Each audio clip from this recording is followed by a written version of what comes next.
მოვიდა ჩემი მეზობელი მანიკა ცაგიკიანი და გამომიცხადა რომ მიწისძვრა უნდა იყოს და ფაცაფუჩით ჩავიწვი და გამოვედი. აი ახლა ნახე როგორ ფორმაშიც არა ვარ. ახალი კუტკა სახში დავშა. კურიერში გამოუცხადებია დაბლა მეზობელს უთქვია და აგერ ახლა მეზობელმა გამაგებინა კედლის მეზობელმა. მომიბრახუნა მე უთხარ ვერ ერთი გადი ვინ არის მეთქი და მანიკამ თქვა ჩქარა ჩაიცვდა ის უნდა იყოს მიწისძვრაო და ამდენი და გამოვედი.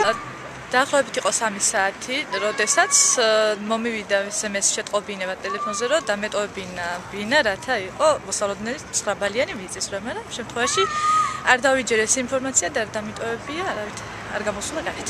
ანუ მე მივიღე ინფორმაცია, რომ დამეტოვებინა კორპუსი, თუ სადმე ვიყავი შენობაში, იქიდან გამომდინარე, რომ გავრცელდა ინფორმაცია, რომ მოსალოდნელი იყო 7 ბალიანი მიწისძვრა, მაგრამ იმ Facebook-ის მეშვეობით მივიღე ინფორმაცია, რომ ცრუგანგაში იყო, ესე რომ ვთქვათ და გამოვედი ქალაქში მშვიდად.